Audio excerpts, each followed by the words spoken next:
around Prince George's County. Certainly. Thank you. Councilor Hernandez. Thank you, Mr. Mayor. I'd like for us to please keep in our thoughts the thousands of families impacted by the earthquakes in Venezuela. Many of our residents have some sort of connection back to their families in Venezuela, and I know they're going through a difficult time. I know it's been 14 days, but there's, I think, at least a few thousand right now confirmed dead. So, Certainly will do. Thank you. Seeing none, please join me in a moment of silent meditation.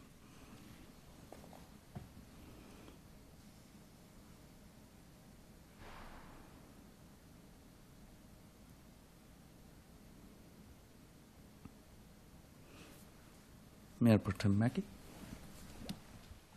I pledge allegiance to the flag of the United States of America and to the republic for which it stands, one nation, under God, indivisible, with liberty and justice for all. Thank you all. Be seated. Do the roll call, starting with Councilmember Hernandez, District 1. Present. Councilmember Hugh has joined online. Can we bring him in as a panelist? Okay. I'm present. I'm Yes, here. sir. Thank you. Councilmember Jordan, District 2. Present. Councilmember Simon. Present. Councilmember Oates, District 3. Present. Councilmember Ranker is still traveling. And Mayor Pro Tem Mackey. Present. And Councilmember Mitchell. Present. And we'll do the announcement in the same order, starting with Councilmember Hernandez. Hello, everyone, and happy 250th anniversary of our wonderful country. Want to just quickly recognize all of the outstanding things that went on during our break. Everything from going with our colleagues to the Maryland Municipal League, where we had the opportunity to talk with a number of different stakeholders across levels of government, to the volunteer reception, which was so well hosted by our city clerk and her team, and absolutely all of the volunteers that participated. I do want to highlight, in my absolute excitement, the opening day, the grand opening, the grand reopening of Duval Field, which is currently scheduled for Friday, July 31st, from 4 to 7 p.m. There will be a ribbon cutting, and I'm sure we're going to hear some more details from the city manager, but I am absolutely stoked. While saying this, I want to remind residents that if you see any gates open, or if folks are able to access the park for whatever reason, please do not. And if you do see someone there, please call the city's after line or during business hours of the city for us to make sure that our new park stays absolutely beautiful and open. Thank you. Thank you. Councilmember Hill. Yes, thank you. I am calling in from Louisville, Kentucky, where I'm at the National League of Cities Leadership and Boards Conference, where we are working on policies and resolutions for the upcoming March Advocacy Day on Capitol Hill for NLC. So I will be back at the end of the week. In the meantime, there is this Sunday, July 12th at 1 p.m. at 5301 Edgewood Road in College Park, Maryland. The El Huda School will be hosting a free hot lunch pickup for seniors 60 plus. So if you are 60 plus and you have food insecurities or otherwise, please take advantage of this free hot meal. And that is all I have for today. Thank you. We enjoy the conference. Thank you for representing College Park. Councilmember Jordan. I'll pass. Councilmember Simmons. Pass. Councilmember Oates. Sure. I just wanted to say I had the opportunity to attend the Maryland Municipal League Summer Conference for the first time ever for myself, which was really interesting. to spend a lot of time with municipal leaders from all across Maryland, as well as many of you here up on the dais and staff. So I think that was a great experience. I now have lots of ideas coming back from that and excited to work with you all. I also sent out a kind of 6-month wrap-up email to folks, reflecting on my time on council and some of the things that we've done and some of the things that we'd like to do in the future. If folks would like to see that, please feel free to reach out to me. I wanted to also just thank staff for the diligent work that they've been doing on dealing with some rodent issues in Calvert Hills and paying attention to that, and then flag the Calvert Hills Citizens Association's ice cream social was rescheduled due to rain. Will take place this Saturday, July 11th, at the Calvert Hills Playground. Thank you. Thank you. This Saturday, what time? At 6:30 p.m. 6:30 p.m. Okay. Thank you so much. And Mayor Pro Tem Mackey? Yes, I also got to do a lot of the same things that my colleagues did. One thing that I wanted to mention is we had a lovely time getting to know our student liaison and our deputy student liaison and hearing from them last week. And that was a very interesting and fun time just downstairs at Shopmate in Maryland. And I wanted to remind people that July is get your free container for composting food scraps. So this is your opportunity to not have to pay for your composting container, and you can start composting your food scraps and helping our environment and making your life easier, because those little containers are much easier to clean than our big carts that we have. So I hope that people will take up the challenge to do food scrap composting. Thank you. Thank you. Sorry, thank you. Thank you, colleague, for reminding me. So we have Good Neighbor Day coming up, and we would like pretty soon, I think it's July, the middle of July, which is coming up, there will be going out requests for projects.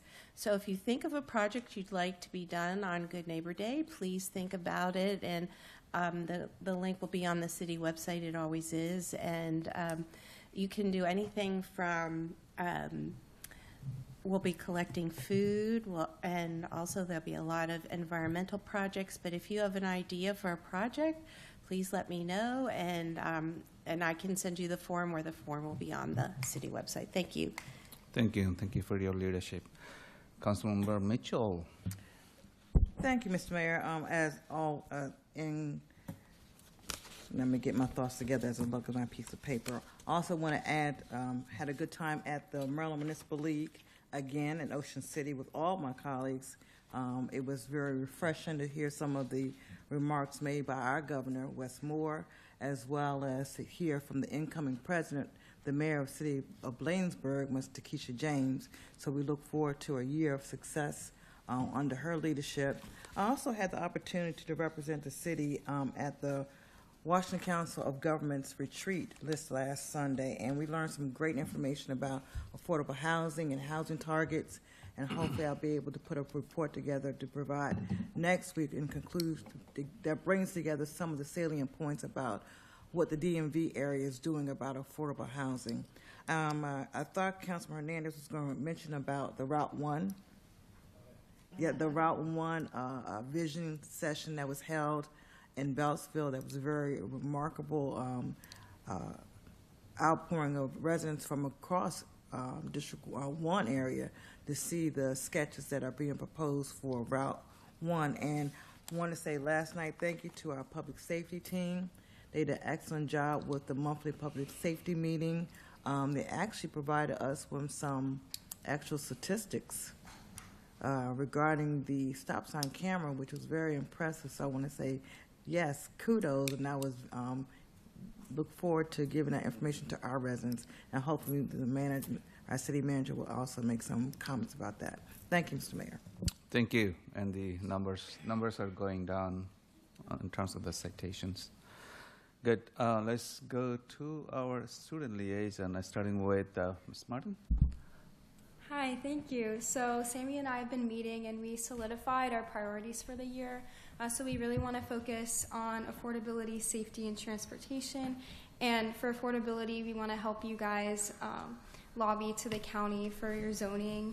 And then for transportation, I've been getting emails from the Bicycle and Pedestrian Committee, and I'm excited to work with them, learn more information from them so we can improve our sidewalks and bus routes, micromobility on campus and then in the city. And then safety, improving lighting throughout the city, and Sammy can also expand a little bit more on that. And then I've just been learning a lot from you guys at our meetings that I've been planning with you guys, and then the ones that we had at the Shop Made in Maryland, which was a really cool opportunity for us. Certainly. Yeah, it was definitely a great meeting. Thank you for those of you who came and talked to us. It was really great. Expanding upon safety.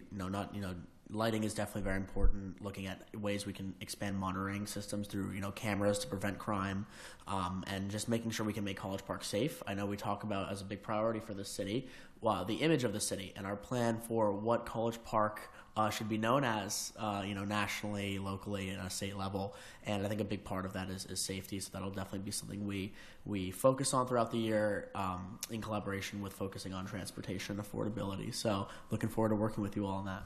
Thank you. Thank you. Certainly, we'll be in touch and want to hear from you all what our plans are. Before I go to city managers, I want to recognize and thank staff for putting together the volunteer reception that happened. Also, there's so many things happened over the past few weeks, and that was very, very wonderful, and everyone really enjoyed it. Got great feedback. Thank you for putting this together. Thank you, Mr. Young, for cutting the check.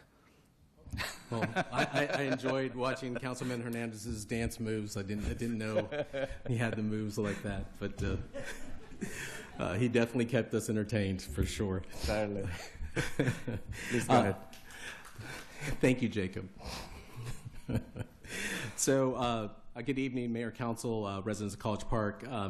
Just a couple of quick announcements. We do have some construction notices that we need to give. Over the next several weeks in the Old Town area, we will have a contractor replacing our damaged sidewalks, our curbs, driveway aprons that hit the road. And then we also, the contractor will basically start on Yale Avenue and College Avenue, and then we'll move east into the residential areas of Old Town.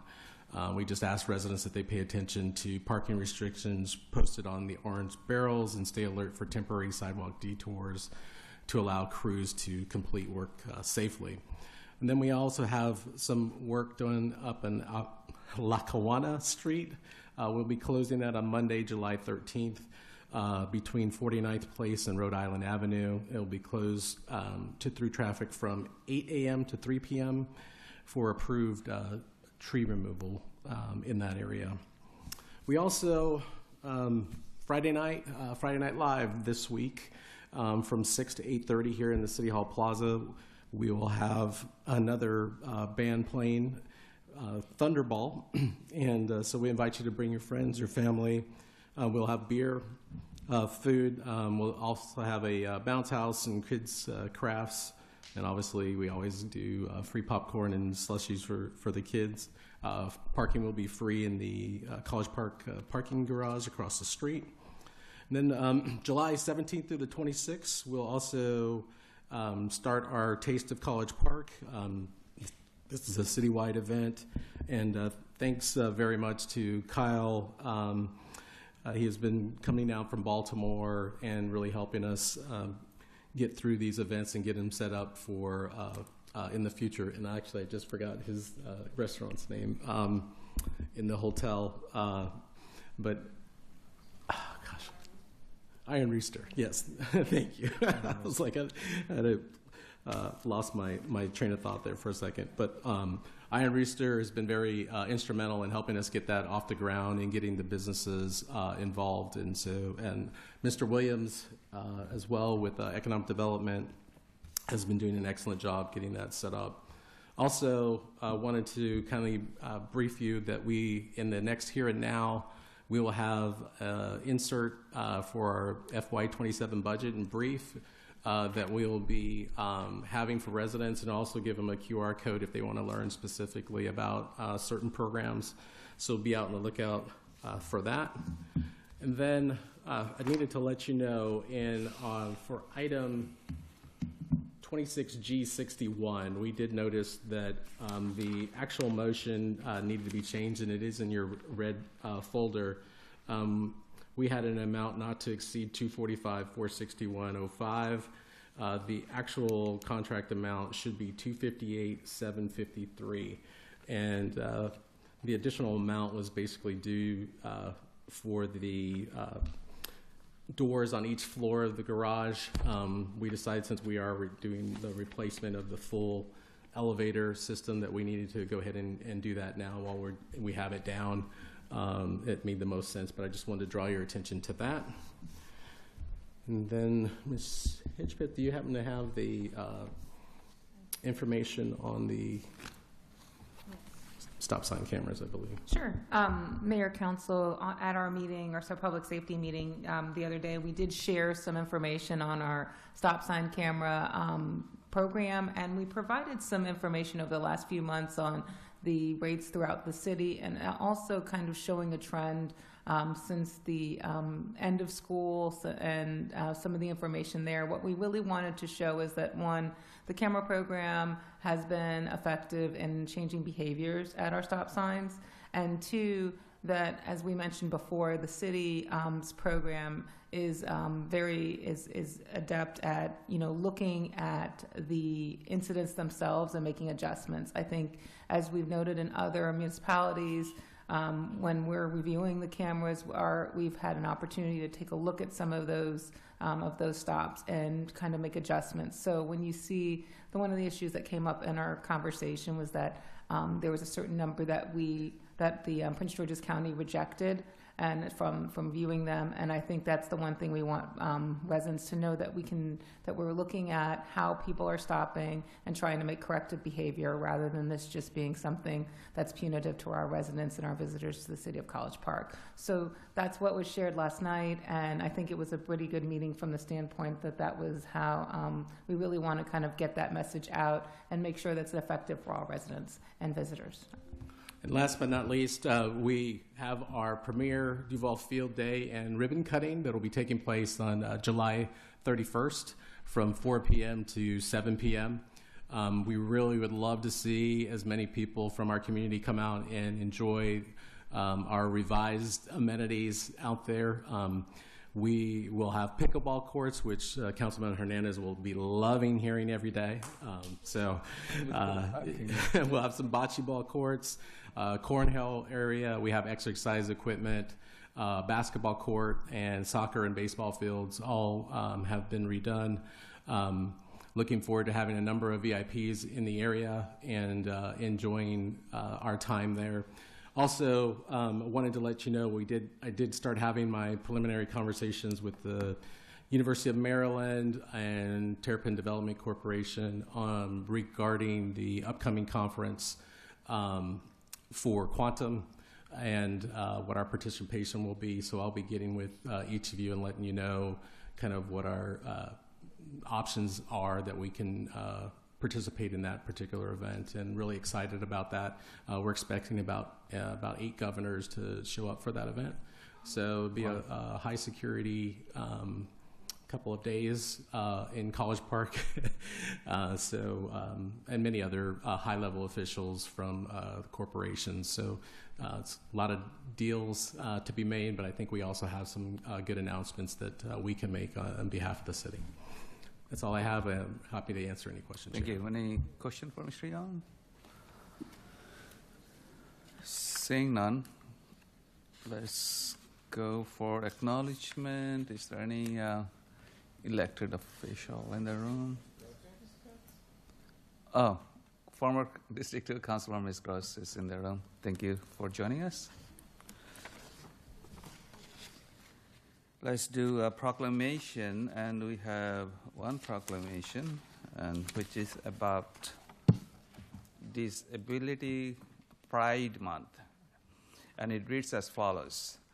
whereas Disability Pride Month is observed annually in July to celebrate disability identity, culture, leadership, and the anniversary of Americans with Disability Act, or ADA, and whereas the 2026 theme, The World Works Better with Us, recognizes the important contributions and perspectives of people and with disabilities in all aspects of community life. And whereas disability is a natural part of human experience, and the disability community is diverse, including individuals with physical, intellectual, developmental, emotional, invisible, acquired, and chronic disabilities. And whereas all people deserve equal access, inclusion, respect, and opportunities to participate fully in civic, educational, professional, and community life. Now therefore be it proclaimed by the Mayor and Council of the City of College Park, do hereby proclaim July 2026 as Disability Pride Month in College Park and encourage all residents to celebrate the experience and achievements of people with disabilities and to support a more accessible and inclusive community for all. Proclaimed the 7th day of July 2026, Fazil Kabir Mayor, City of College Park, Maryland. Now we go to public comments. So this is the time you can speak on anything. You have full 3 minutes. If you have anything to talk about, please come forward to the podium. Thank you. Ms. Gross, for the record, please state your name and if you're a resident. I am still Maxine Gross. I live on Navajo Street here in College Park. Good evening, everyone. It's a pleasure always to be with you. Good evening. I am here to introduce two children's books to you. It's a project that's taken me about a year to complete. They're two children's books. One is what I'll call a modern fable, Native Song, and the other one is a story set in the Lakeland community during the 1970s. And one of the things that I think is particularly neat about the story is that some of the illustrations are based on places within Lakeland, and they're inspired by historic photographs. So you can purchase these through my website, which is legacycircle.co. Oh, thank you so much for this announcement. Thank you for your work. I know you have been working on it for a while. Appreciate it. Must have a copy. Thank you. Who's next? Mr. Dorsch. State your name for the record and if you're a resident of College Park. I think you already said my name. David Dorsch, a longtime resident of College Park, over 50 years, as a matter of fact. Two things. One, have you all sold that house yet at 4704 Calvert Road? Or is it still sitting there, depleting the city's budget? Anyway, sell the house. Second thing is, we talked about stop sign cameras.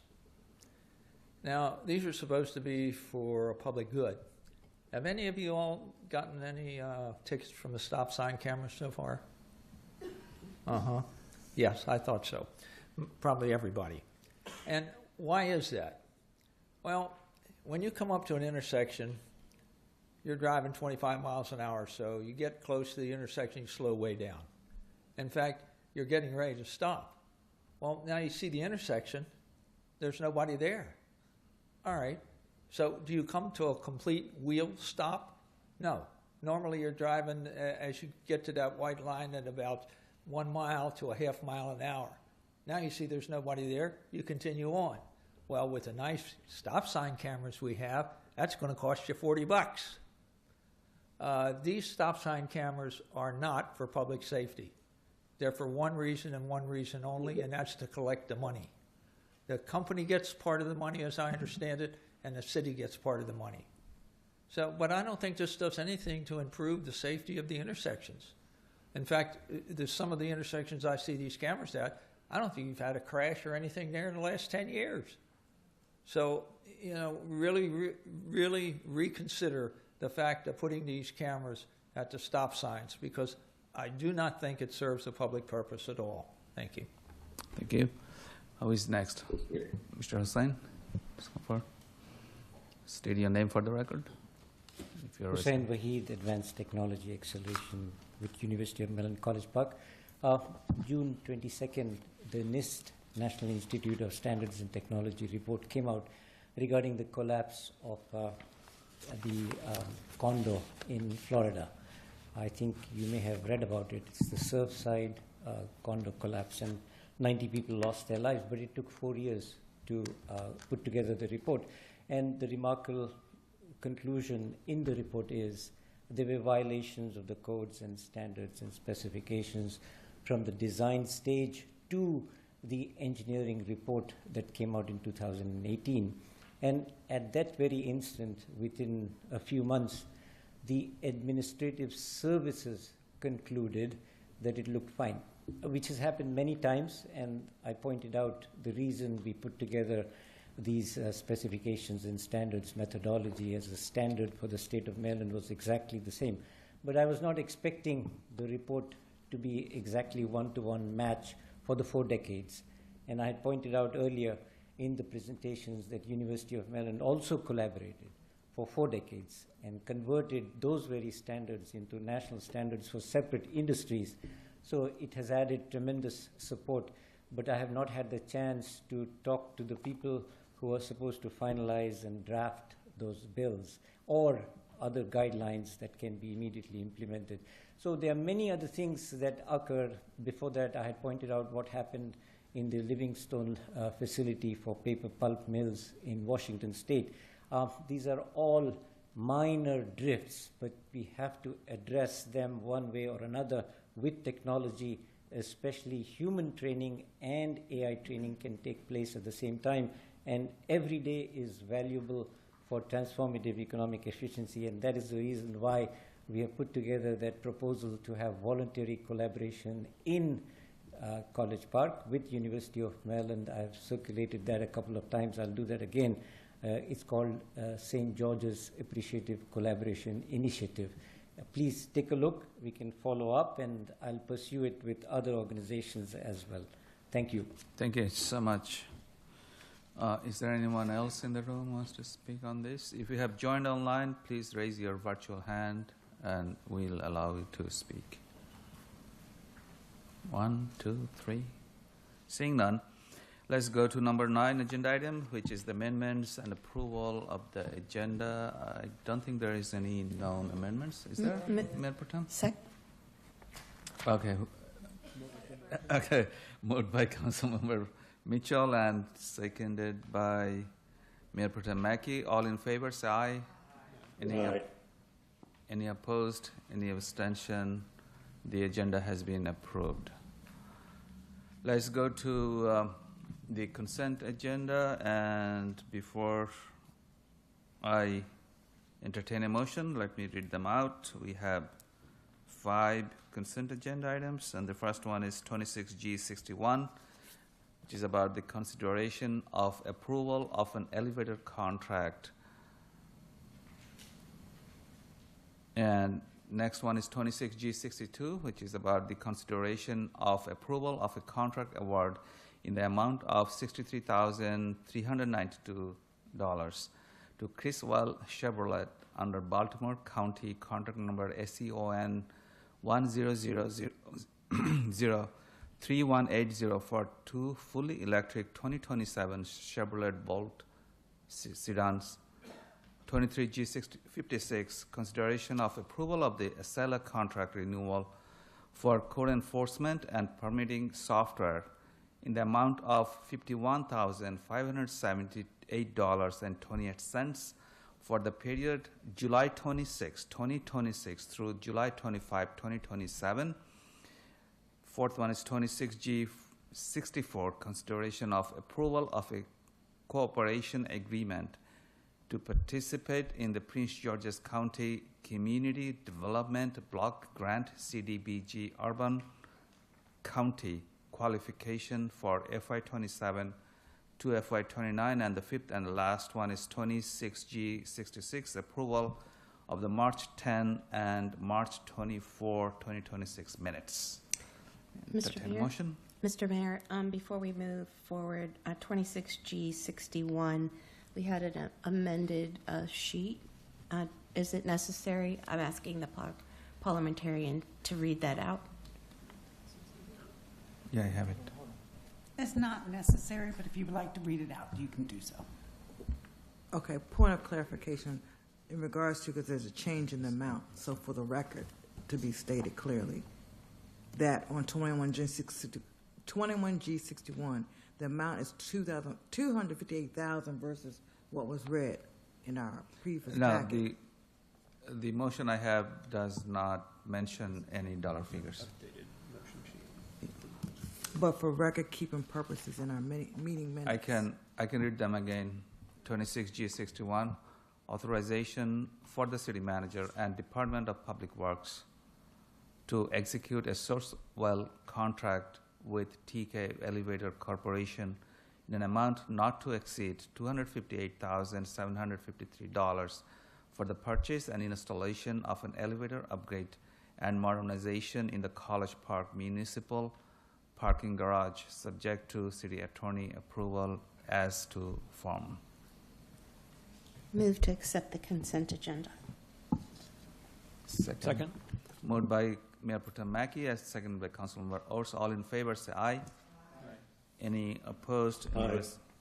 Any abstention? The consent agenda has been approved. Now we are going to presentation. We have 4 presentations.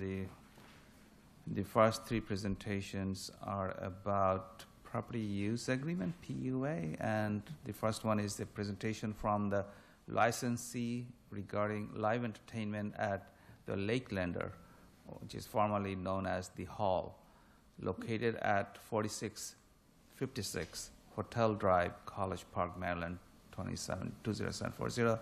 This will be taken by our Director of Public Services, Mr. Coker, and our attorney, Ms. Anderson. I believe Ms. Anderson is Yes, here. I'll take that, Mayor. Thank you. Good evening, Mayor and Council. Tonight there are actually 3 presentations. They're all concerning the applicants seeking special entertainment permits. The request is pursuant to property use agreements that they have. The presentation is pursuant to existing property use agreements that they have with the city. In those agreements, at least 2 of them, it was Lakelander and Doghouse Beer Garden College Park, that prior to seeking an entertainment permit, that they would present to the mayor and council the nature of the entertainment. And so I'm not sure if you want me to continue, because all 3 of them are on the same topic, represented by the same attorney, so it probably makes sense for me to tell you once. Is that okay? That's perfectly fine. They're okay. And then the final application concerns Looney's, and they were not required. Their property use agreement dates back to 2011. They were not required to make a presentation, but they graciously said that they would. And so tonight we have the applicant's attorney, Ben Carter, who also has the applicants here to answer any questions after the presentation. Thank you. Before I bring applicant's attorney, Mr. Carter, thank you for coming and joining. Is there any question for attorney? Our attorney, Ms. Anderson. Seeing none, Mr. Carter, welcome. Please come over. Do you have any introductory comments? Good evening. If I may approach, I have some exhibit books I'd like to distribute. Certainly. They're always colorful, right? Yes. And if I actually... You have 3 sets of books. Just 2, actually, but if I could distribute both of them. Thank you so much. One of each? Yes, please. Thank you. Actually, let me...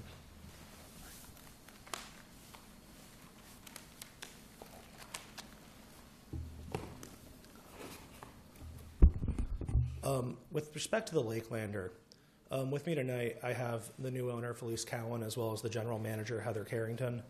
And they're here to answer any questions that you may have that I'm not able to answer.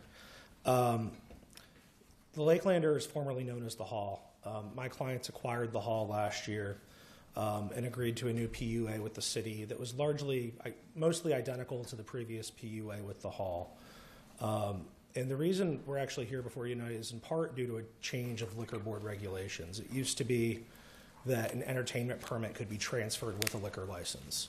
And the Prince George's County Liquor Board has changed that so that when a license transfers, the new ownership group has to obtain its own entertainment permit. So my clients have made application for an entertainment permit. We will not be heard by the liquor board until probably next month. And until we have the new entertainment permit issued, we'll continue to operate under the prior license issued to the Hall. But once the entertainment permit has been approved by the liquor board, the licenses will be transferred. There's really not going to be any substantial change in the mode of operation between the Hall and the Lakelander. My clients will be making some minor renovations to the premises, which will require a closing at a short-term closing at some point in the near future. But those plans are still being finalized.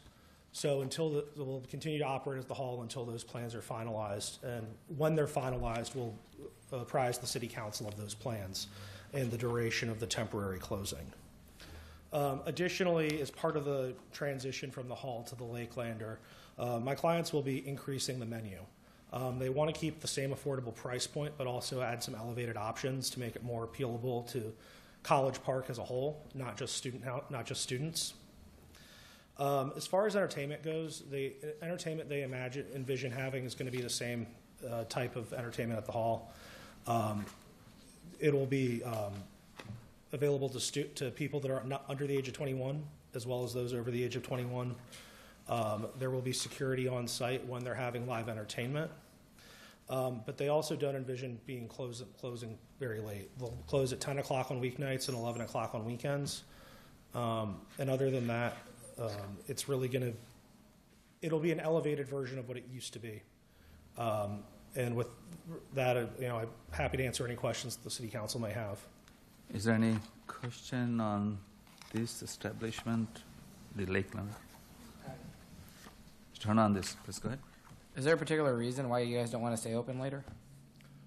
I'll defer to my clients to answer that more specifically, but I think generally speaking, the fact that they're only open till 10 on weeknights and 11 on weekends is probably a good thing. I was always told as a little kid, nothing good happens after midnight. Mm-hmm. And I think as an adult, I've noticed there's some truth to that. Well, being on the younger age of here, there's, as much as I love my colleagues, most of the entertainment options for folks, in their, I can say early 30s, is either the Cornerstone or the Green Turtle, which are all fun and game, but they're really more alcohol focused. So then I have to go to DC if I want to go do some sort of entertainment or in another surrounding municipality. So I only say that because I know that a lot of folks of those that I represent in the northern part of College Park seek, or at least what I've heard, a source of entertainment that it gets away from just the typical options that are currently available. And the Lakelander will provide that. There's a focus on live music as part of their entertainment, but also number of places with live music, it doesn't go till midnight. Most concerts end at 11, regardless of where you go. And this is somewhat in keeping with that, in part because it is a larger venue. Mm-hmm. And where it's located is not immediately adjacent to many, if any, residential housing. The fact of the matter is, if you have large gatherings late at night, it is susceptible to noise. I know that the hall had to have decibel readers that the Lakelander will continue to have in order to monitor noise, and that is part of the rationale. And going forward, mode of operation may change, and if they want to change it, they'll approach the city ahead of time.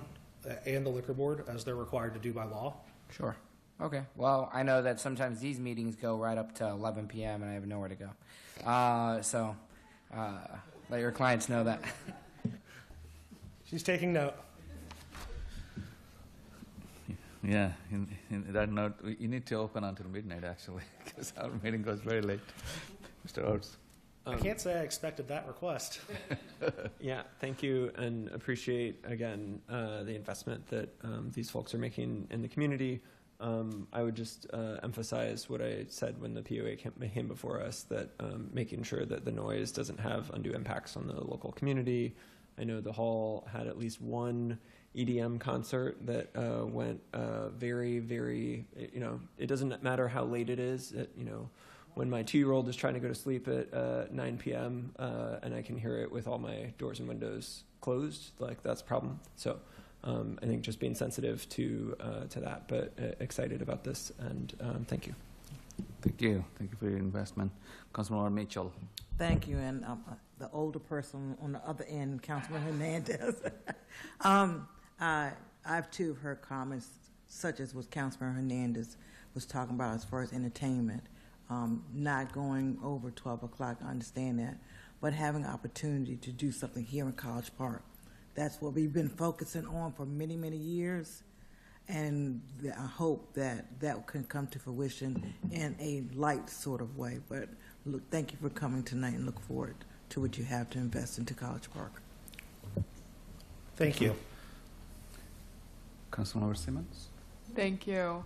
I just wanted to offer my support for what my colleagues have said about having a venue in College Park that is open a bit later. If that's something that you came forward with in the future, I would be in support of that, understanding also that what Councilmember Oates has raised is certainly a concern. I also heard the EDM concert.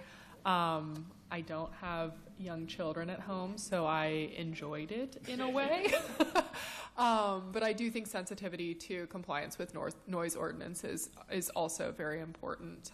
So striking a nice balance of the two, I'm in support of. Thank you. Seeing none, are you here to talk about the other one? We can jump right into the next two. Or we are requesting the City Council's support with respect to this application. The hearing will not be tomorrow. It will likely be at some point in August. But I'll defer to the City Council, and if they want to introduce a resolution to support this, or if they want me to go to the next one. Yes, please. If there is no other question. There is no question. No, I have nothing further with respect to the Lakelander. Okay, thank you. So we are not, there is no action item on these two, it's just presentation. Yes, right? no action, just presentation. Yeah. Please go ahead. I apologize. What is the entertainment? What's the difference between what exists right now and what's not for the dog? Because the doghouse is literally right here. Okay, so in Prince George's County, if you have a liquor license, the liquor board requires you to have an additional permit for entertainment after 9 p.m. Okay. Well, the liquor board will transfer the liquor license itself. The liquor board will not transfer the entertainment permit privilege. Ah, I see. Okay. So we are, per the PUA that was executed initially by the hall and then subsequently executed by my clients as Lakelander, we're required to come before you to request entertainment. So I'm referring to the doghouse one. Oh, doghouse is applying for an entertainment permit too. Same, because they already have a liquor. And yes, they already have liquor. What are they intending to do in terms of entertainment? A DJ. If we want to go out of order to doghouse, we can discuss that. Oh no, excuse me. I thought that's where we were at. I thought we were going to Looney's next, but we can go to. It's your Please go ahead. I apologize. I just had that in front of my face. Like that's what I had. Oh, this is fine. I have no Please objection. Go ahead. Yes. With respect to doghouse, if you turn to Exhibit 1, there's a floor plan, and I'm going to, if you orient it upside down, so with the spiral facing you, basically on the top left corner, you'll see a support pillar. They want to have a DJ there a couple nights a week, potentially. They don't envision any sort of change to the mode of operation, but a DJ is considered a form of live entertainment. Therefore, they're required to have an entertainment permit from the liquor board. And per the PUA, we're coming before you to request the support for that entertainment permit. Remind me your name, sir? Benjamin Carter. Mr. Carter, it seems that Prince George's County is employing you quite well at the moment. I'm not employed by Prince George's County. It seems like just an overkill, but all right, thank you. Yeah, I'm not employed by the county, but I won't disagree about overkill with some regulations. Yes, appreciate it. But yeah, we'd like to have a DJ a couple nights a week, potential up to a couple nights a week at Doghouse. Yes. Please go ahead. Okay, I see your sketch here, and so try to help us out. I'm looking at the sketch, and I'm visualizing in my mind the layout of Doghouse. Where are you anticipating putting this entertainment? Sorry, right here. So on a corner? The corner, yes. The corner, we'd probably remove a table to set up a DJ booth when the DJs come in. So that wouldn't be any impact to safety issues? No, and there will be no noise. No noise from the entertainment will be piped outside. It'll be exclusively inside. It's really just to provide some additional ambiance for customers. Okay, thank you. Right here. Says number is marked by number 11. Am I correct? All of them at the corner, right?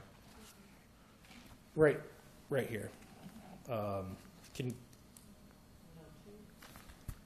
you yes, tell 11, us the number? Sorry, 11. Yes, 11 on the corner. Yes, 11. No, 1. Okay.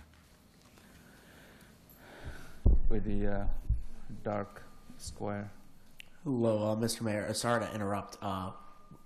Would it be possible that we could also take a look? We could get a booklet to take a look at as well. Feel a little bit left out of the party here.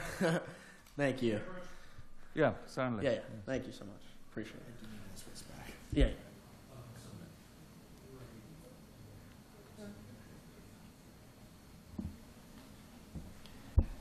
Okay. Any other question? Ms. Simmons, Councilmember Simmons. Thank you. If I may, is it going to be by the entrance and exit just over here closest to City Hall, coming out into the plaza? It'll be at the corner of the. Basically, if you look outside and you see the beer garden sign, it'll be at the corner adjacent to that. Okay. Close to us or close to the street? The corner between the built City Hall and the street. Okay. Thank you. Thank you. Any other question? Mr. Oates. I'm just noticing on the floor plan here that the table that's implicated would be the one that has mobility access for wheelchairs. So would just encourage you to make sure that, which I believe is adjacent to where you're suggesting. So would want to. Thank you for raising that point. If that table is relocated, we'll be sure that there's a table with mobility access. Great, thank you. Thank you. Any other question from a student liaison, Ms. Martin? Hi, I was just wondering how you were going to eliminate the noise pollution from the new DJ. I know you said that you weren't going to have it outdoors, but I still feel like with all the windows and everything, it would still be heard on the streets. That's something that, we're going to be mindful of the surrounding community. This is not really a residential area, this part of College Park. Let me rephrase that. It's not immediately below a residential. It's not on the ground floor of a residential building. It is, to the extent there are we don't anticipate there being noise complaints. To the extent there are, we will address them promptly and take remedial action to ensure that there aren't. Doghouse has been here for 2.5 years. It's, by all accounts, it's been a good neighbor to the city of College Park. And it intends to be a good neighbor to the city of College Park for as long as it's here operating. But they believe that this will, candidly, it'll help improve business, which is necessary. And that's a huge part of the reason why we're here tonight, requesting your support. Certainly. We do have many student residents live close to your establishment. This will not change how it operates. They're not going to change their hours. Entertainment, when they have it, it's not going to be going till 2 a.m. It's going to be ending, sorry, one second. The entertainment will be ending before midnight. It's really just it's not designed to be late night entertainment. It's designed to be more dinner time entertainment or before going out entertainment. Certainly. Mr. Hernandez. Yeah, I just want to make sure that while I respect our student liaison, I got the Cornerstone here that's really, really loud, right? I don't know if you've ever seen it. They have like... I went to Maryland. Right. Yeah, so I did not, but I have walked on those sticky floors. So they have some sort of entertainment venue going on over there where the street's packed with people. This will not be that. I think they've been incredible. Like, if we can keep the entertainment going past, man, I'd be okay with that. Like, I really want to emphasize that there is no options here outside of these like bars. Well, and that's what they want to be. They're going to have their full menu until they have their full menu open to close, and they'll continue to have it while they're offering entertainment.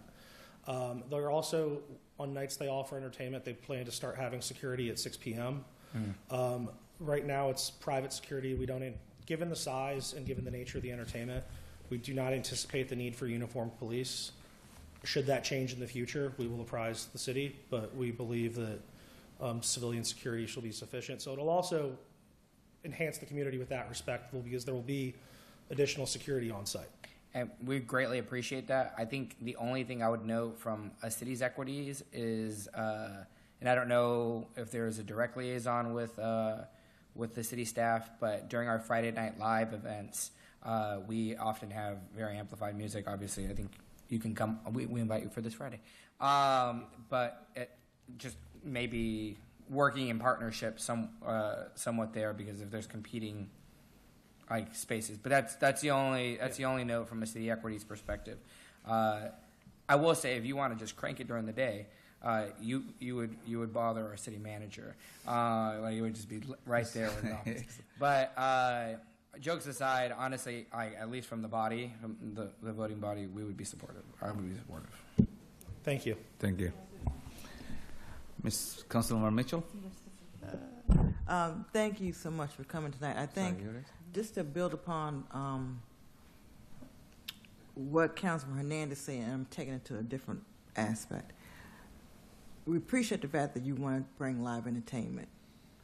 But again, the noise level does radiate and go into the communities down the Old Town. And if you're a graduate of Maryland, and I've been here since 1975, I remember the days when it was not, it was Party City down here on Route 1. And that was till 2 o'clock in the morning. So we're trying to create a quality of life. And I'm not saying you're going to do this, but just to be mindful that we like having entertainment, but we want to make sure that we are conscious of our surrounding areas. Okay. Completely understood. Okay. And it's no pun intended. We just want to make sure we strike a balance. Yeah. And we do have noise ordinance, 55 decibel thing. Everybody knows about it. Certainly. Mayor, if I could, I just wanted to offer. I'm being the immediate neighbor myself and Mrs. Reams.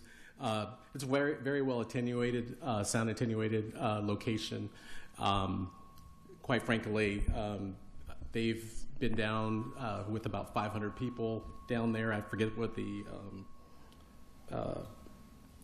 their limit is, but they could be at full capacity, and I can't hear them at all. Okay. So it's very well done.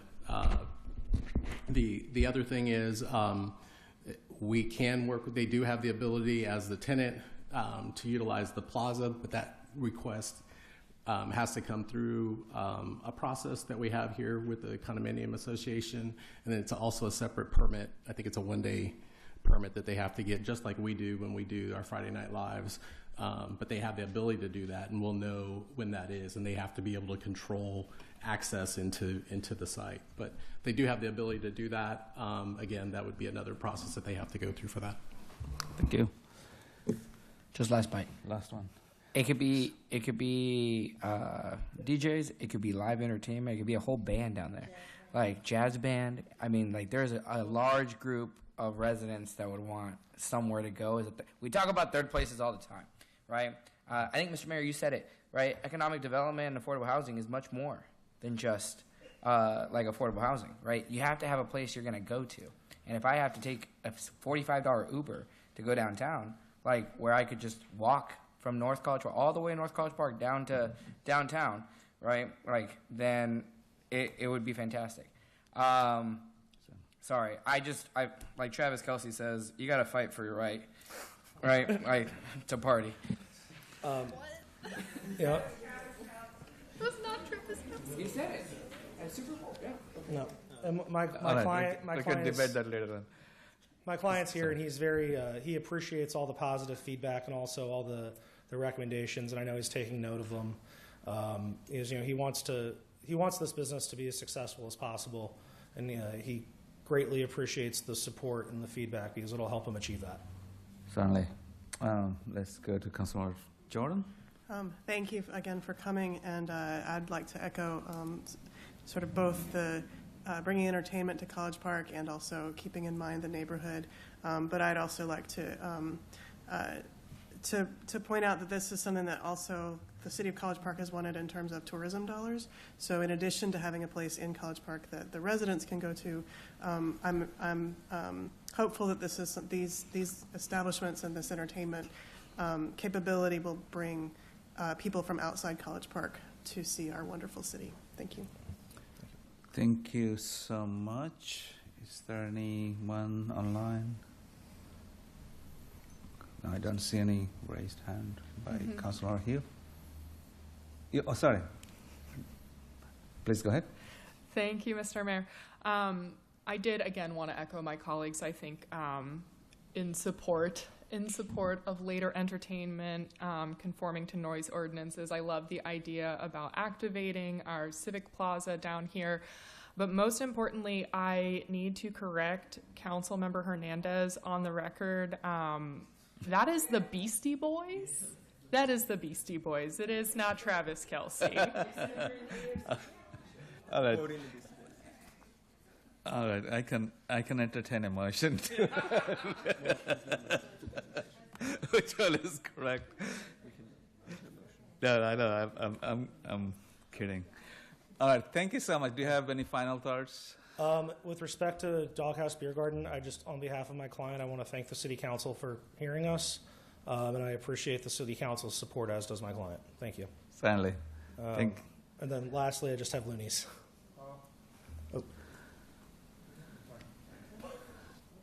Thank you. So that's all you have, right? Looney's Pub. Oh, Looney's. Yes. I thought, okay, because we don't have it. I do not have a book for Looney's okay, Pub. you just want to talk about it. Yes. Please go ahead.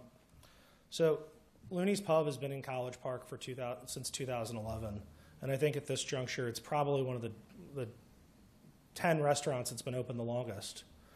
From 2011 until last fall, they had an entertainment permit that unfortunately expired.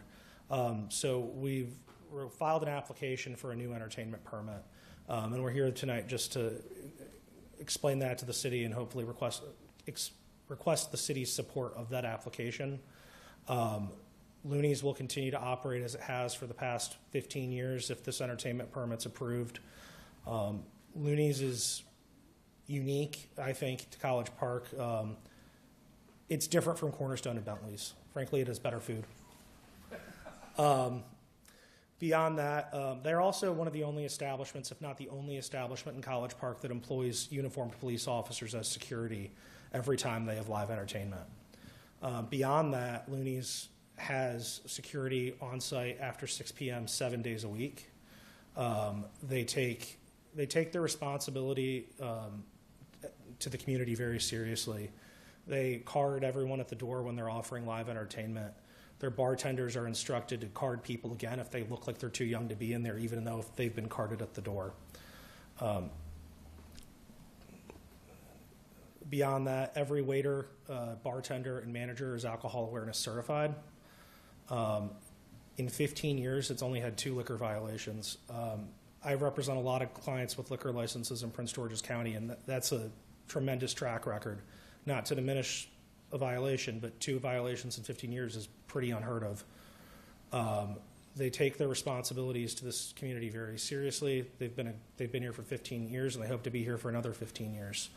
But we'd like the city council support so we can get a new entertainment permit, so they can continue, or so they can start offering live entertainment again after 9 p.m. Thank you. Any questions on Looney's Pub? Thank you. We know that we really appreciate this establishment, the family business. Thank you. Thank you. Sorry, I didn't see your hand. Ms. Mitchell. Thank you, Councilwoman Mitchell. Father Hernandez.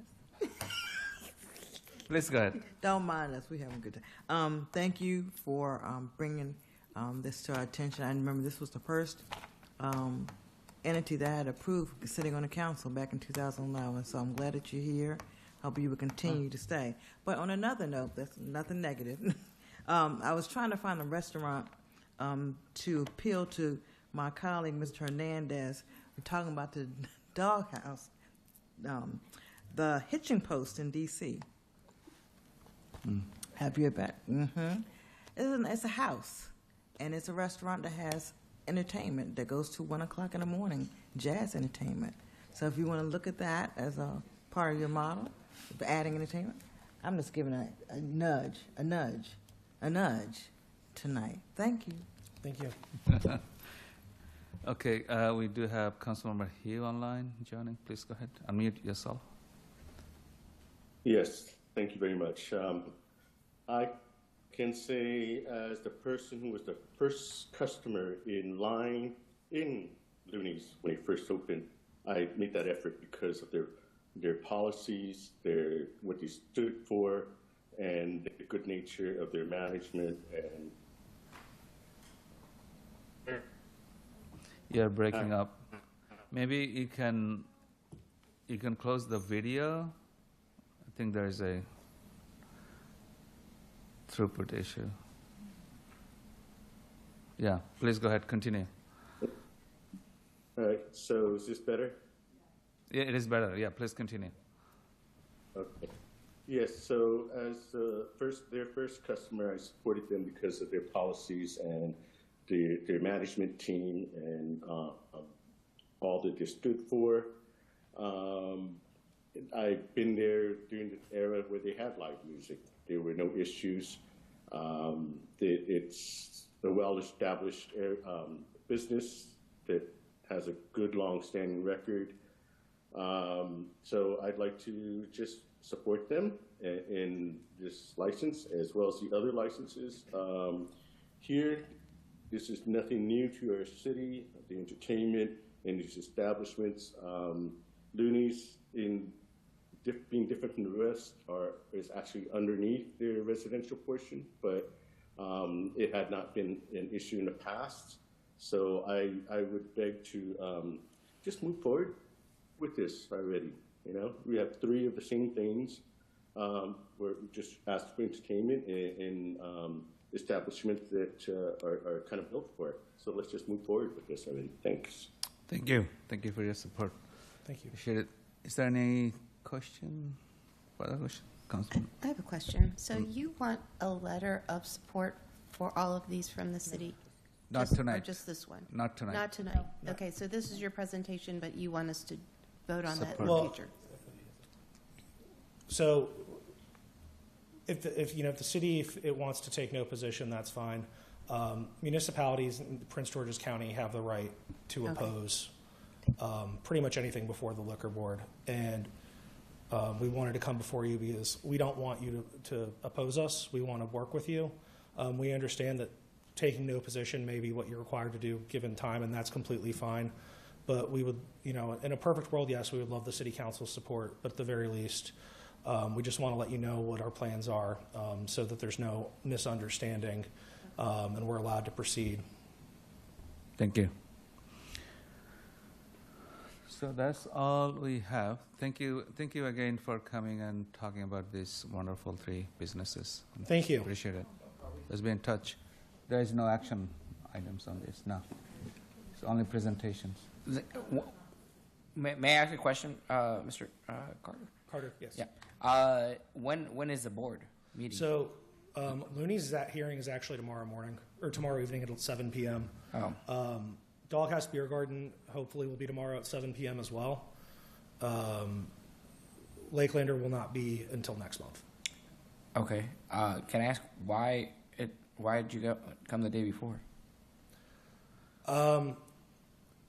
With respect to Looney's, we were actually asked to come yesterday. Okay. With respect to Doghouse and Lakelander, I believe it was just when it was scheduled. The application gets filed with the liquor board, and then a copy gets sent to the city. And it's just when the liquor board scheduled it and when the city scheduled it. That's just when the applications for these are only filed in 30 days notice. Mr. Mayor, is it possible for us to suspend the rules so that we can it's direct staff to send a letter of approval or support? Excuse me, unless my colleagues are against it. I'll just elaborate. My understanding is, well, I'll let Mr. Anderson. I was going to say my understanding, and then you can correct me. But in our PUA that we've already established with the applicants, for at least 2 of them, they're required to come before us and present before going to getting an entertainment permit. There's no requirement for us to approve or support. So we basically, as part of the process established in the PUA, we should hear from them, but we don't need to take action. I think my understanding for the liquor board is generally that we do not need to take action unless we are not approving of an application. So we don't need to send a letter of support, but we, so presuming that we are supportive, taking no action has the same impact. Holly? The city attorney has her Estimates. No, I was going to say, in the future, I'm going to think about whether we need to affirmatively say that we want to approve and then have a letter. But the way that the PUAs are written currently, it is just a presentation. And when you look at the legal requirements under the Board of License Commissioners rules, if you want to formally oppose, because there'll be a public hearing on the issuance of the entertainment permit, if there was opposition, then we could do that, but to support is not necessary because we don't have an approval role. Ms. Simmons, can you? Thank you. So that is really helpful, and I remember our conversation in the spring regarding what is legally required, what is not legally required. I'm excited to revisit that next year. But I actually did want to second Councilmember Hernandez's question whether we could move this to action this evening and support if it was the will of the body. That is something that I would potentially be interested in. I think all 3 of these are supportable, if that would be useful to the applicant. Yeah, it will not hurt. It will be only helpful. Can I just emphasize why? Right, like I think this is important. I think it's very clear that many of us are supportive, obviously within all the rules and regulations, but we want to signal to the business community that College Park is willing and able and supportive of there being entertainment within the city, right? That both supports our wonderful students from the University of Maryland, but also the residents of College Park. We can't continue to say that, hey, we want third spaces and not actually take action. So jokes aside, I'm very interested in trying to push some sort of motion of support, even if it doesn't really do much for your case. It signals not only towards our constituents, but towards the business community that we want to be supportive. So. Before you entertain a motion, we entertain a motion. Councilor Jordan, you have a point. Yes, and so thank you. In that vein, I think that this is. I think it's important to say that this is not something that we would necessarily do for a liquor license. That we're making this affirmative. I guess it would be an action because of the entertainment aspect of it being brought before us. So, whereas for the liquor board, we might still want to just maintain we take no action unless we oppose. But in this particular case, I echo my colleagues' recommendation that we take a stance in that we do welcome entertainment in College Park. Councilman Mitchell? I guess the gentleman's going to make a point, Mr. Mayor. Please go ahead. Councilman Jordan, I really appreciate those positive remarks. Just as a point of clarification, the entertainment permit is approved by the liquor board, and I just want you aware of it. Okay, I just want to make sure you understand. knew that. Okay, perfect. Thank you. Someone wants to drop. You want to speak? I'm just going to make a motion, if you're Before, okay. You have a comment, Councilman Jordan? No. All right. Councilman Mitchell.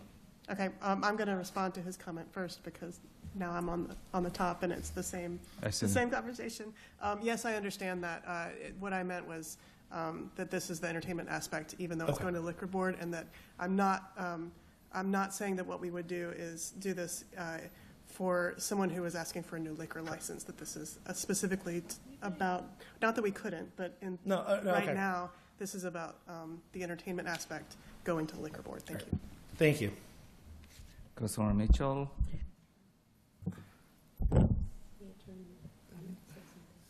No, I was just going to seek to expand upon your remarks, Councilmember Jordan.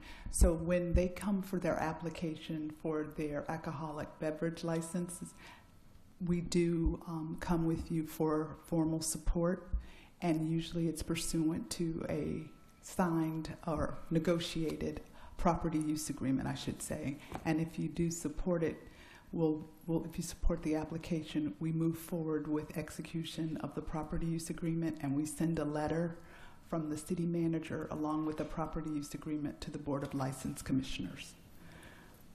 But this is not a PUA, this is just entertainment. That's correct.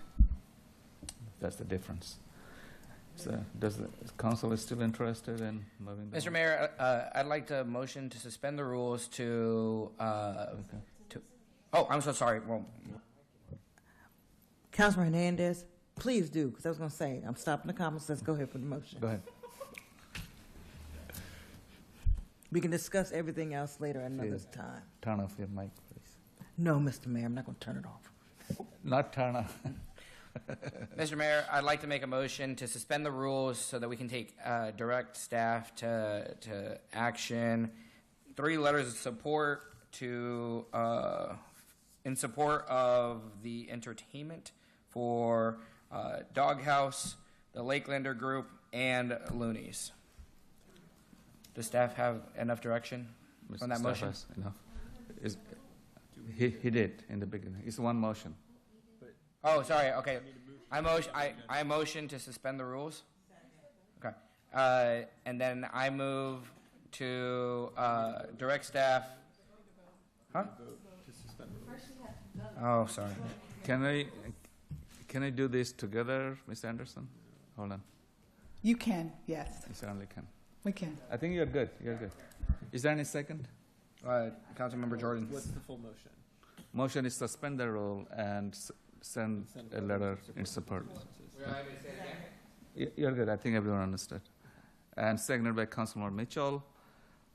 This is an action item. Any further comment, Mr. Fernandez? I think everything's been said that we need to say. This is like arbitrary to I guess this doesn't really only apply to the current applicant. It applies to the entire approach of how we're looking at the business community, right? And what we're trying to do to foster a more formidable environment for businesses to reflect what it is the council prioritizes. Thank you. So this is an action item. We do need to go to the audience. If you have anyone wants to make any comment, please come forward to the podium. Mayor, that was under the old rules. Oh my goodness, I'm still in the old days. I'm so sorry. Yeah, we cannot take public comments at this point. Let's take the vote. Anyone wants to speak before we take the vote? Seeing none, all in favor say aye. Aye. Aye. Any opposed? Any abstention? The motion has been approved. Thank you. Congratulations. Thank you so much. We greatly appreciate the city's support. Certainly. Thank you. Happy to help you. All right, so we are done with the 3 presentations. The last one is kind of different. It's very different, actually. It's about a presentation on the 48th Place sidewalk design, and this will be taken by our city engineer, Mr. Halpern. And I believe our senior design engineer, Ms. Kim Truong. Yes. Welcome, Ms. Truong. What does CPJ stand for? Charles P. Johnson. Charles P. Johnson. Oh, there. Okay. Good evening, residents, mayor, and council. I'm Kim Truong. I'm the project engineer with Charles P. Johnson, who's been working with Steve Halpern at the Department of Public Works. Tonight we'll be presenting the 48th Place sidewalk. We'll revisit the project objectives, talk about some of the alternatives that we considered, and then get into the details of the design, go through the cost estimate, and talk about what's next and take questions. So just to situate ourselves, we are in the northern part of College Park on the northernmost section of 48th Place, between 47th Place and Muskegee. We have Route 1 to the west and 495 to the north. As it is today, 48th Place does not have any pedestrian infrastructure. So first and foremost, our objectives with this project are to provide safe, ADA-compliant, accessible pedestrian route through 48th Place. With that, it'll enhance the walkability of the surrounding neighborhood, improve access to nearby destinations, and more broadly support a more connected and livable community. In February, we presented two concepts for 48th Place, a north side and a south side for each of the sidewalk. Some of the considerations for the south side was that there's an existing fire hydrant that would require a widened sidewalk section. But more importantly, there were about 13 trees that would need to be removed. And further removal would require temporary work outside of the public right-of-way onto Lot 6 right here. With that, we moved forward with the north side option and moved forward with the 90% design that you see here. It's a little bit hard to see, but the overview of this is that there are existing ADA ramps right here on 47th and down here on Muskegee that we'll be tying into. We'll also be replacing 6 existing residential driveways, and it will be moving the existing curb and gutter 1 foot into the street, changing the 26-foot driveway to 25. We have a rendering right here that kind of shows that. We'll have the 5-foot wide sidewalk, concrete curb and gutter. The street width will be reduced to 25 feet, and in sections of the sidewalk there will be this header curb. The residential driveways will be, of course, ADA accessible.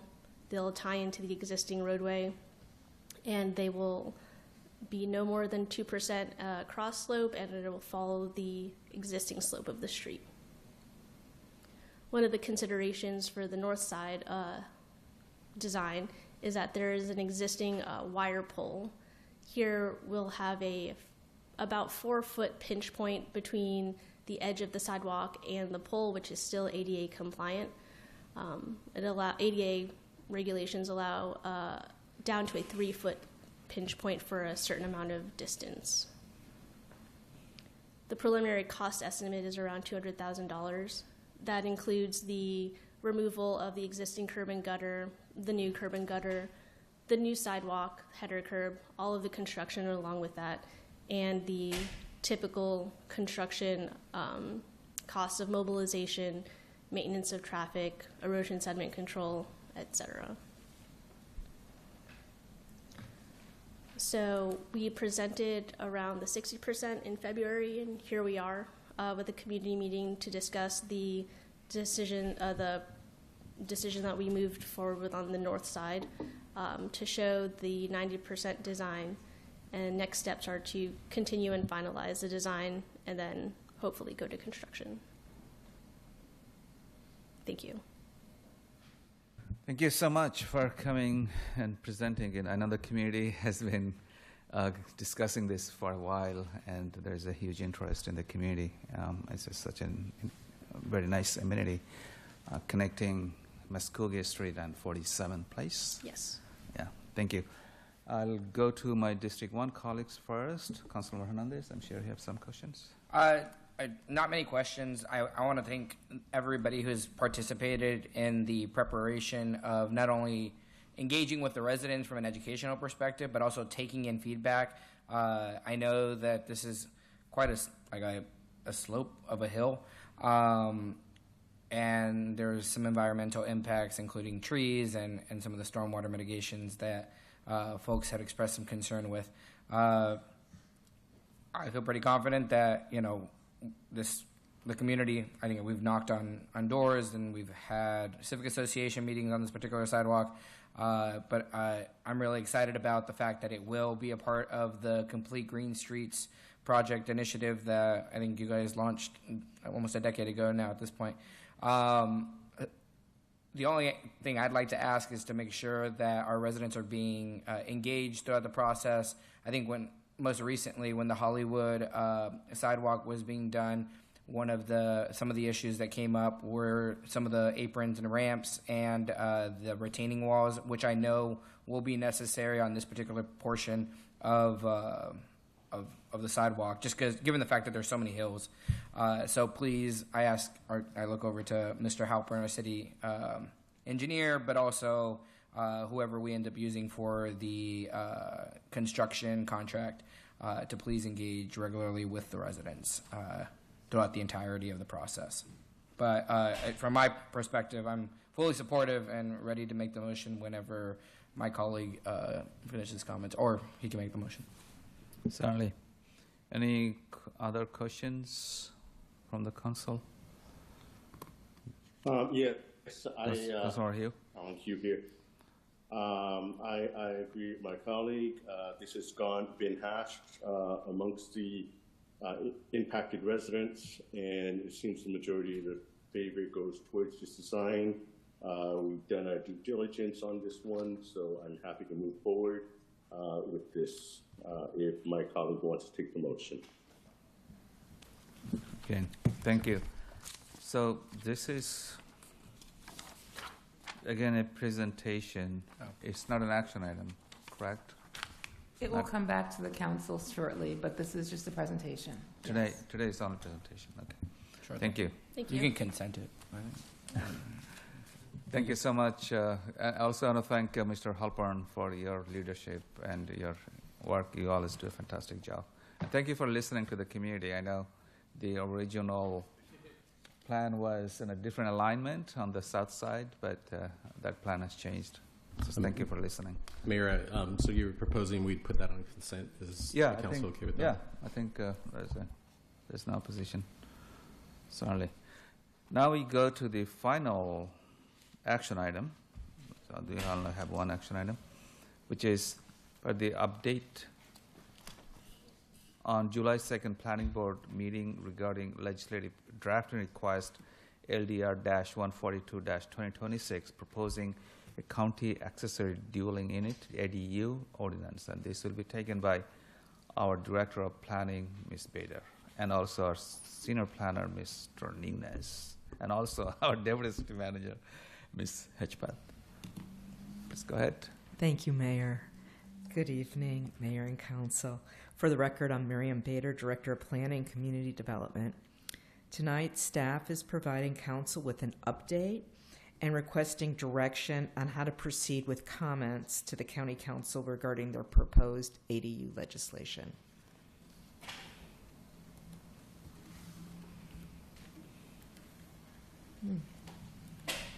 Okay, sorry.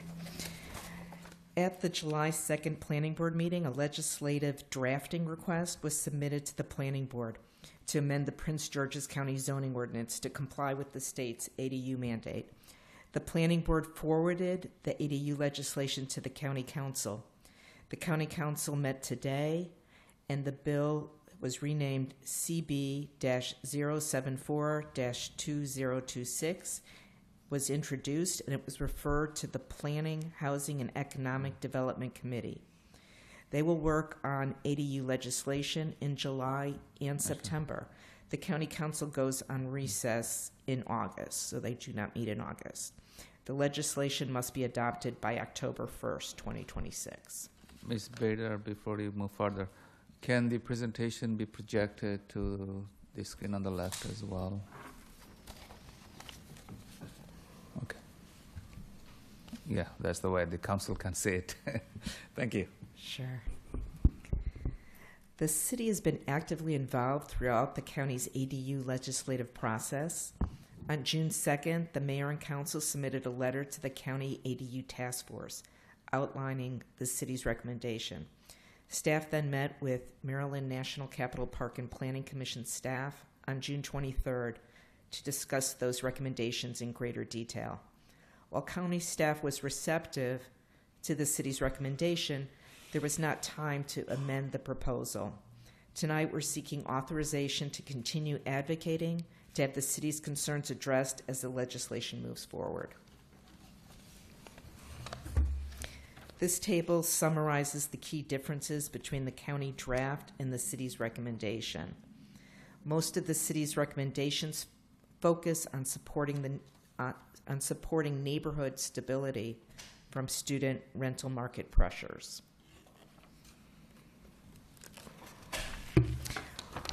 When reviewing the county draft, two new concerns arose, that of setbacks and lot coverage. The county staff report notes that setbacks can be reduced but not increased. City staff recommends that setbacks follow those established for accessory structures. The state law allows this. City staff sees no need to reduce setbacks because it can impact fire safety. The other issue is regarding if maximum lot coverage applied to the ADU legislation or if ADUs are exempt from maximum lot coverage standards. City staff recommends that this be clarified by simply stating in the legislation that ADUs shall comply with established lot coverage standards. Tonight, staff provided an update on the proposed county ADU legislation and is asking if staff should include two additional recommendations concerning setbacks and lot coverage. Staff is also requesting authorization for the city manager to submit a letter to the county council on behalf of the city. This authorization will allow staff to respond promptly while ensuring the city's priorities are represented during the county's deliberations. This concludes my presentation. Thank you. Michelle, Carlos, and I are available to answer any questions. Thank you, and thank you all for your work. I know it's been a long journey, but I think we are at a point that we can have a consensus right now. Thank you. Let's open the floor. Any question from the council? And thank you, Councilor Oates, for sending a couple of questions. There was still yet. I'm sorry.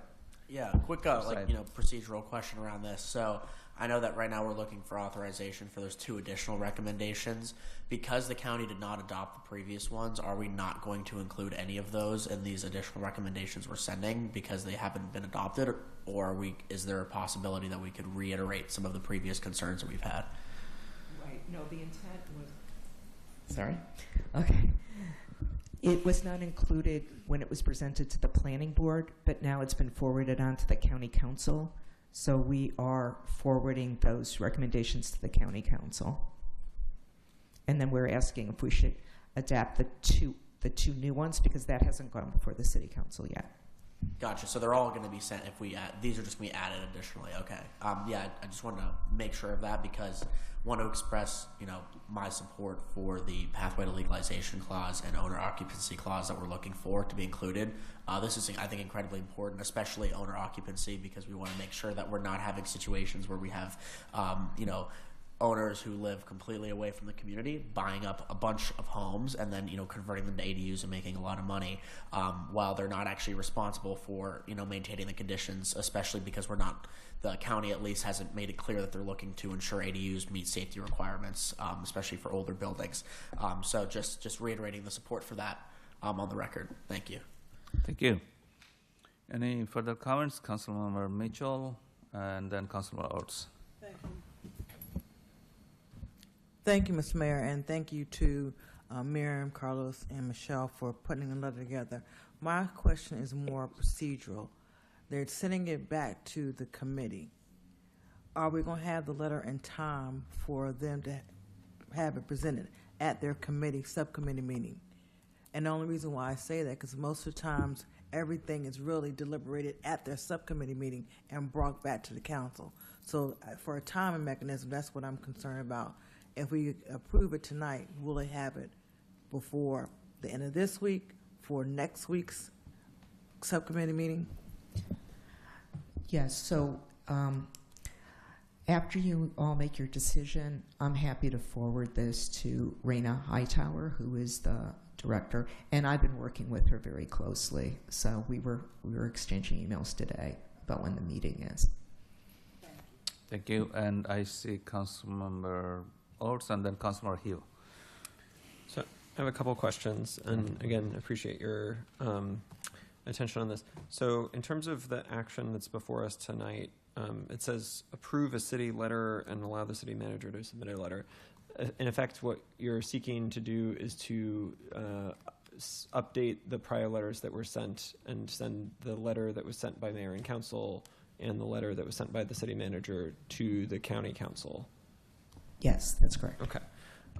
I was just confused because the older letters were in the packet, but we didn't have updated letters of what we're actually proposing to send. I think that's fine. And- we can and do that Council- after the fact. Yeah, I was just going to say, Councilman and NC, now I'm having the same issue. The issue that we want to be able to do is be kind of more tactile as this changes a bit with the city manager, and the fact that we'd like to be able to provide council with updates, because we know this is going to move fast over the next couple of weeks, and we're going to be watching those meetings. So that's the issue, so that we want to get a general range of where the council is tonight so that we can make those decisions. And also, just as an update that wasn't available before, we've been reaching out to the other local cities and towns in the area, and they're also now going to fast track this on their council agendas over the next couple of weeks. So as that tends to update, we want to make sure that we bring this back to you as it's going. But it's just, we have this meeting the 14th and then the 5th. So there's 2 weeks in July, and council takes a recess, I believe, in the month of August. So we could have a meeting the last week of July, and we won't be able to have a formal meeting with you. But we really would like some feedback so that when we make, parameters that when we send letters, that we have council, input, and we know where they are from the city manager standpoint. We will bring probably an update to this at the 5th meeting, and the meeting on August 5th, to say where we are. But at the same time, we're kind of really looking for that guidance and some flexibility to be able to answer questions, to be able to go and to have some legislative, autonomy on this, and also to engage our county lobbyists as well to continue to lobby on our behalf and actually seek and talk to our council member. But we've talked to the city of, specifically the city of Hyattsville, city of Greenbelt. Berwyn Heights will be putting something on their agenda recently. And then I was talking to University Park, had also sent something, but they're going to update theirs as well. So I think a lot of the surrounding areas will be working on items.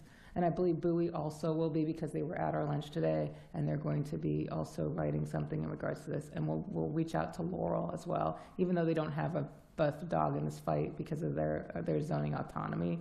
But I think, but from a standpoint that ADUs will affect them as well. So those are the ones that we're kind of focusing on right now, and trying to talk to people.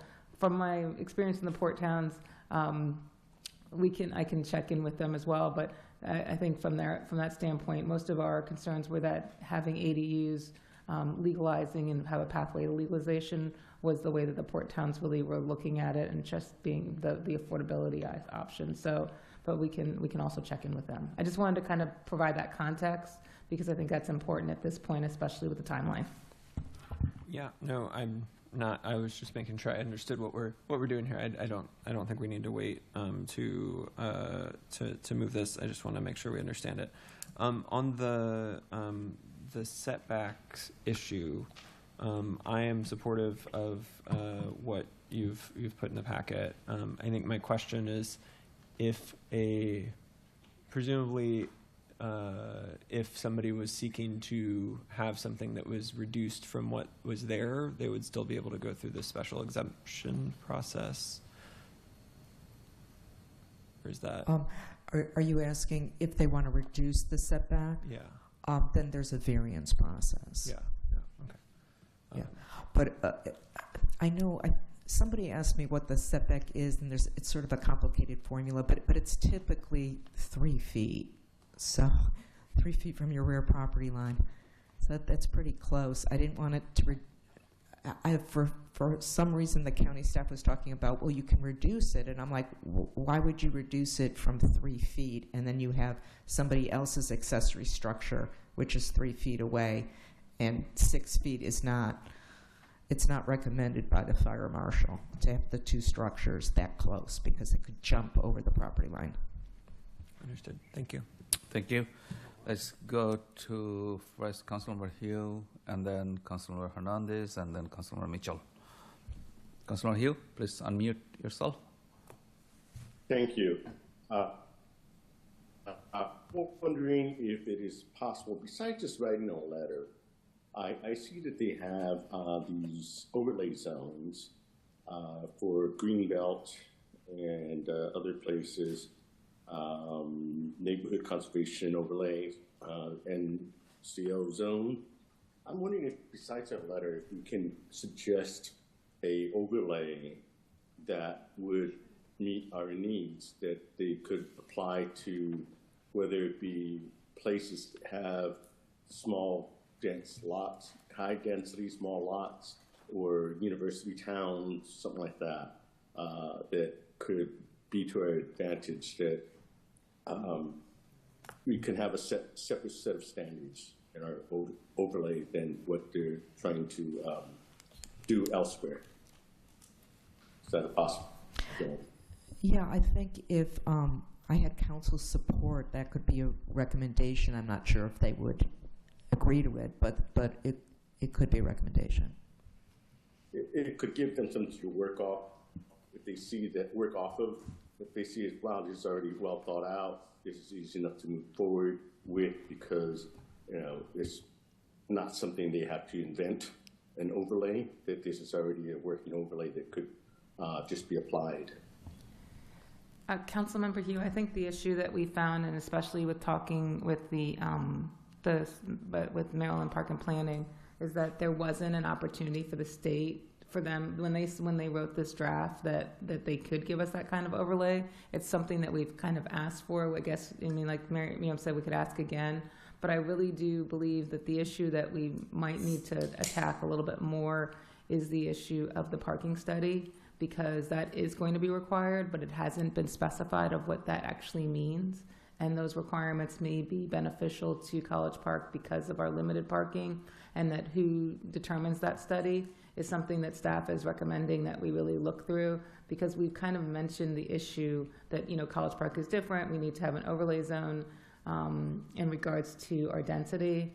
And I don't know if it's going to, we mentioned it at some of the ADU meetings and it went like nowhere. I don't want to say that, but I just wanted to, I don't want to say that to be derogatory. It just seems the way that's where it has been, and what we've been told by the state, even that that is something that they could do, but the ADU task force itself did not take that recommendation.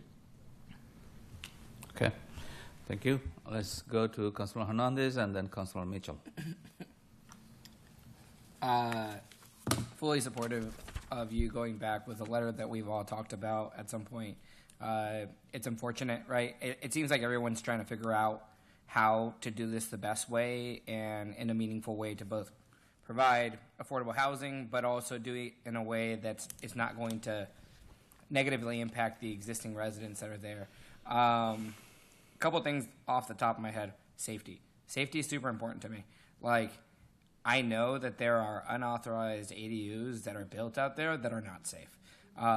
And what's predominantly like front of mind is just families who don't really necessarily have the ability to advocate on their own behalf, whether because they do not know the process or because they're just unfamiliar with the different regulations that they're supposed to be living in properly. Second, we have a large population of students who are like supposed to be focused predominantly on schooling, right, and partying down here. But like there's an issue when those locations aren't safe. So we might see an explosion or not of ADUs in the immediate area, just given the fact that opportunity exists. If they're unsafe, that's a problem to me. So whatever ordinances we need to do at the local level, I'm happy to be able to push that. I'm concerned from capacity perspective as to, we put a lot on Director Kokar and his team in order to be able to follow up and make sure that every single new unit is up to like building code is going to be an issue. While we're on that, some of these units, and I know I'm looking at it through one perspective, and one of my colleagues has really educated me on the other alternative perspective, but let me just focus on this one. We're adding a large amount of capacity at some of these properties, and to what's front of mind of concern is that property owners who don't live in the residences may be using it as all of a sudden, I mean, if you're a neighbor to one of these properties, all of a sudden you have a hotel like that's right next to you, or a student housing, a mini student housing that it now holds 10 people. If that's within the state law, I understand and we will comply. However, I think we need to strongly insist on being able to have some sort of tax differential for those properties, because that's going to double the demand on our existing services. So I don't know where we thread that in there, but whether that's this discussion or a discussion for the legislature, but we need to be able to make sure that we have a register of these properties and that we're going to be able to provide some sort of tax differential for these properties. Otherwise, what's going to happen is we're going to see a large increase in demand for our services without any sort of changes to the revenue coming in. And then finally, whatever ordinances you need from the local government perspective, from our local power perspective, please start letting us know or start thinking about it, because I'd love to be able to get ahead of it, because it sounds, I love government, that what's going to happen is everything, all of the responsibility, all of the onus is going to fall on us, right? So having those things in place are going to be super beneficial, especially as we start thinking about what the College Park of the future looks like, especially in terms of our strategic vision. Sorry, that was a lot. Yes, thank you. Understood. Yeah. Thank you. Let's go to Councilor Hugh. Have you spoken? You already spoken. Yeah. Councilor Mitchell, and then Mayor Pro Tem Mackey. Don't press the button, just here. Okay. Can you hear me? No. No. Oh, you have to press? Councilor Mitchell. Yeah. All right. Now, there we go. Thank you. I appreciate my colleague. He's giving some infinite wisdom tonight, Councilman Hernandez. So I'm going to give you your kudos. But in regards to the letter, and I'm just thinking about in the perspective of legislation and how we're going to get this to the finish line. There's a task force that's made of county council members. I don't know, I can't see in my face right now who is on that subcommittee that goes to before it comes back to council. But I'm threading the needle. If you said you talked to, you're going to Hyattsville, Greenbelt, I'm thinking about also Mount Rainier. I'm thinking about Riverdale Park. And I am thinking about bringing the city of Laurel in. Regardless of the fact that they have a land use authority, they are the largest municipality. And if all of us are saying the same messaging and themes, I think that will help us to get our components in and be taken with validity. So that's what I'm looking for as far as our letter going to the county. There's a short window, and I know from what I hear they're trying to turn this around expeditiously. So we really do have to work fast. On the other hand, as far as us, we do need to get ourselves prepared in regards to handling the infrastructure of zoning, enforcement, and just being able to understand if this does go through with or without our recommendations, how are we going to be prepared to move forward with it? So either way, we still need to have more in-depth conversations on how to move this forward. Okay. Thank you, Mr. Mayor. Thank you. Let's go to Councilmember Simmons and then Councilmember Jordan. Oh, Mayor Pro Tem, sorry, your name. I can't see the names Okay, on yeah, my. it's, on I my- have to. Okay, Sorry. so you can hear me, right? So, can you hear me? I can. Yeah, I can hear. We can hear. Okay, great. So I'm sorry, I'm not sure what's going on with my screen, but so I too really support that what we hashed out. I thought we had multiple meetings. We've talked to Miriam and Carlos and excuse me, you being so familiar with you, but we've really hashed this out, and I really like our letter, and I support adding these two things to it.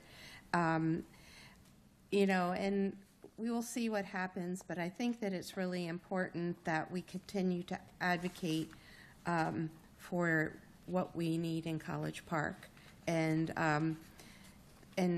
really show that we are a different municipality because we have the flagship university here. We need to make sure that all residents are living in safe accommodations, and I know that there are a lot of places that are really unsafe that are being rented out, and so that is something that's very important. And I know that was Governor Moore does not want people living in unsafe situations. So I think that it's really important that we really push our letter, our original letter, in these two editions. I know that it was a lot of our things that we had in our letter weren't as accepted, but I'm like, let's not give up until we really have to. And I too would support you and appreciate the hard work that you've all done in really explaining just what's going on with the whole situation. So I support us, reiterating what we have said in our past meetings, plus adding these two things. Thank you. Thank you. Now let's go to Councilor Simmons and Councilor Jordan. Thank you so much. I know we've already talked about this at length, but at the risk of reiterating things I've said previously, I think ADUs are incredibly important for a number of reasons. They provide gentle infill density. They afford residents the ability to age in place, to house aging or disabled family members, or generate rental income that enables them to stay in their homes. They provide much-needed small-scale housing in the midst of what we recognize as a housing crisis, and notably, they increase property values, which is a benefit to the city's tax base. I know we've discussed our prior letter previously. I will still say I think that there are a number of strengths of this letter, particularly the emphasis on safety and habitability standards, environmental requirements, the pathway to legalization for any of those currently illegal accessory dwelling units, which we all acknowledge there are many within the city, and the owner occupancy requirement. I appreciated what our deputy student liaison said. I think that's an important element as well. I continue not to be in support of what we've written about the approval process. This would actually I think disincentivize the development of ADUs generally, and specifically incentivize the opposite of what we would like to see happen if we make it more costly, more expensive, much more involved public process to get your accessory dwelling unit approved. Likely the only people who are going to do that are people with deep pockets, developers, investors in our city. So I would be in favor of removing what is now numbered 9. And then also the off-street parking standard, I would eliminate that as well. That's really not a best practice for accessory dwelling units and makes it much more difficult to develop, again, gentle infill density. I think with those two amendments, since we're talking about amending our original letter, I actually could be in support of that letter. I know I voted against it last time because it's not consistent with best practices or the intent of state law with those two things in there. But I could be if we removed those. I also really would not be in favor of adding anything additional. I don't think it's necessary to have additional requirements around lot coverage, which is arbitrary. It's an arbitrary zoning standard. Many places are moving away from lot coverage entirely, and the setbacks, I mean, that's entirely dealt with. If you get closer, then the fire marshal will allow for detached single units. They're just going to require you to fire rate the dwellings, the same as we do with apartments. We put dwelling units smack up against each other in College Park all day, every day, and the fire marshal's perfectly fine with it. So I don't think that that's necessary either. But I really appreciated the county's legislation. I thought it was quite good, and I appreciate the work that's being done on this. Thank you. Thank you. Before we go, question to staff. So I don't have any questions to staff, just to clarify. no, but you made some comments that you do not support the two items, right? Correct. Can our letter reflect that? What does the council think? What will the ultimate text? You know what? The council can vote on that. Okay, because I'm not sure how the entire council think about it. Certainly. Ms. Councilor Jordan, please go ahead, and if you could comment. So, point of order, does Ms. Simmons make a motion, or do I go ahead and get my first bite? Okay, I would. Please make your comment first. Okay. Yeah. I would support the letter and the additions of the two about the setback and the lot coverage. Thank you. Who else? Mayor Pro Tem Mackey. Yes. Can I make the motion? Yeah. Has everyone finished asking questions? Councilors, do you have? I will say I was sick, deathly sick with the flu on the week, not deathly, obviously I'm here, the week that we had our in-depth discussion on this, so unfortunately I missed that council meeting.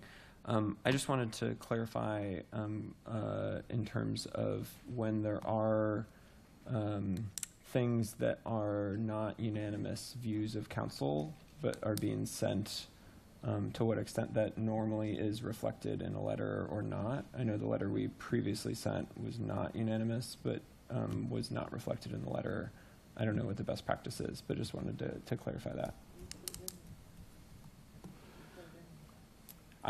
I'm fine either way. I just want to know what's normal. Yeah, so staff will take our direction, what the council thinks. So the motion that we'll have, if you want to adjust some of the points, you need to reflect that in the motion.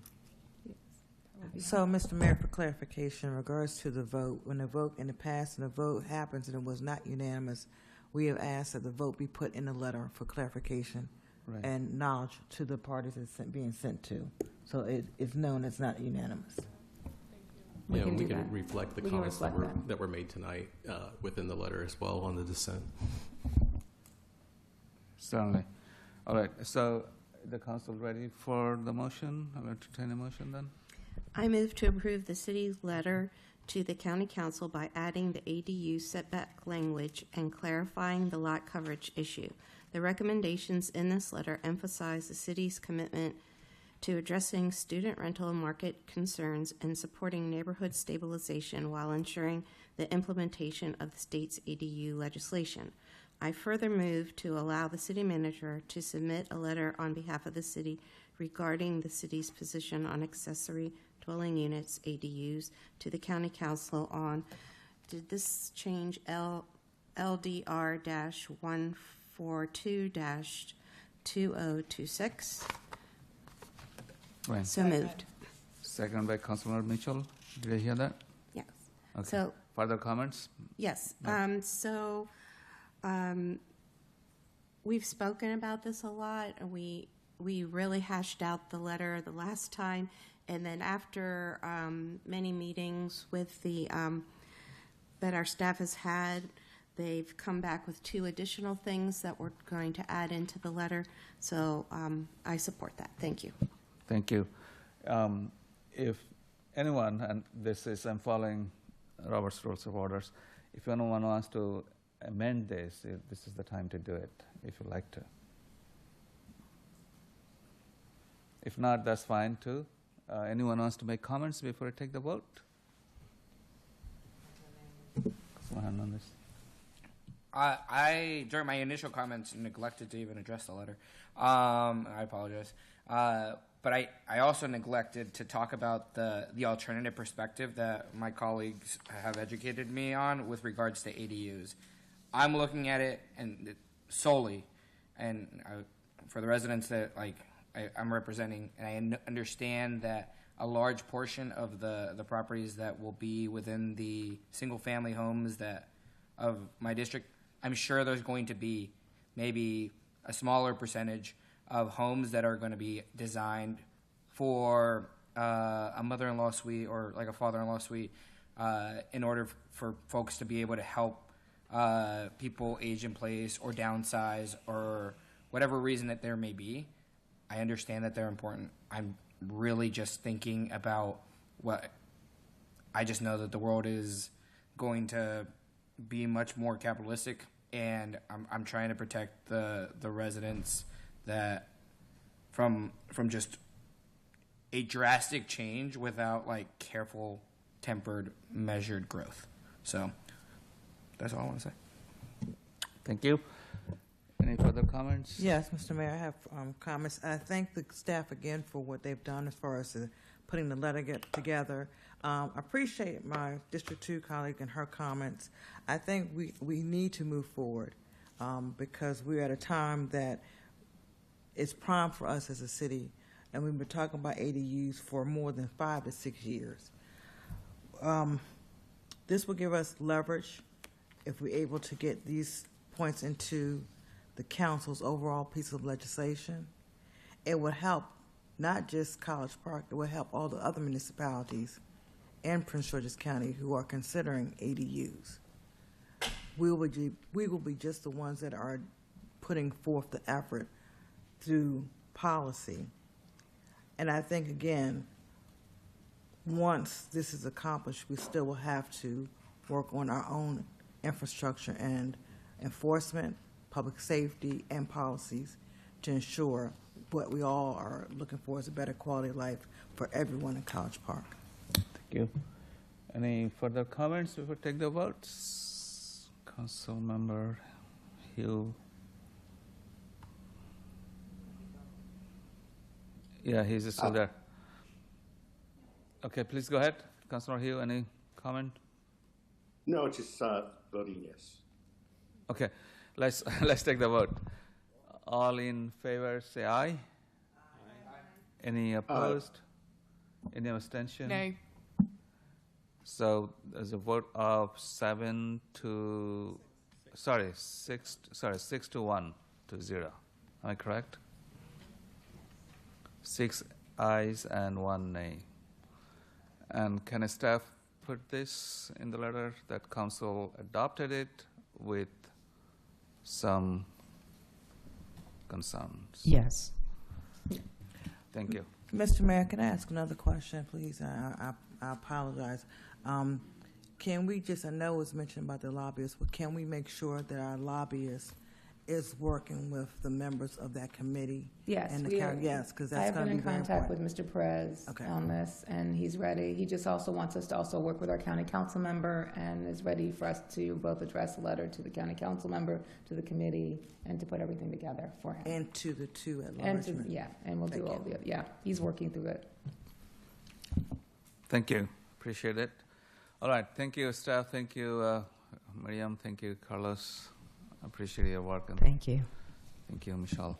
It's wonderful. All right. So that's all we have, actually, right? And we do have a closed session, but before we go there, is there any? Don't think I've seen any request for agenda And at this point, I'm going to entertain a motion, or before do that, let me read this out. Sorry, one point on future agenda items.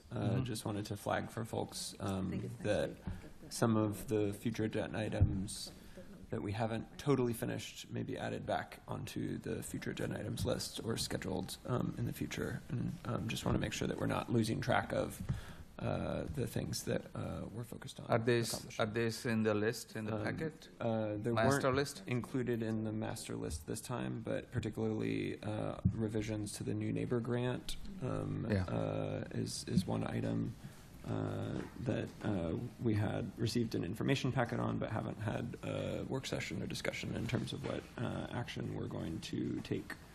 And then, so just wanted to flag that for folks. Ms. Allen, is that coming back for the council for action or discussion? Correct. It's coming back. I just don't have a date yet to put it under. Okay. Yeah. So they're coming. Thank you. So let me read this statement before I take a motion to adjourn. It states as follows: as pursuant to the Maryland Annotated Code General Provisions, Article 3-305, the mayor and council of the city of College Park are providing notice that they will meet in a closed session after this meeting to consider, number one, to consider the acquisition of real property for a public purpose and matters directly related thereto. The mayor and council will not return to open session. At this point, I'll entertain a motion. Second. Moved by Councilmember Mitchell, seconded by Mayor Pro Tem Mackey. All in favor say aye. Any opposed, any abstention? We are adjourned. Good night, College Park. Aye. We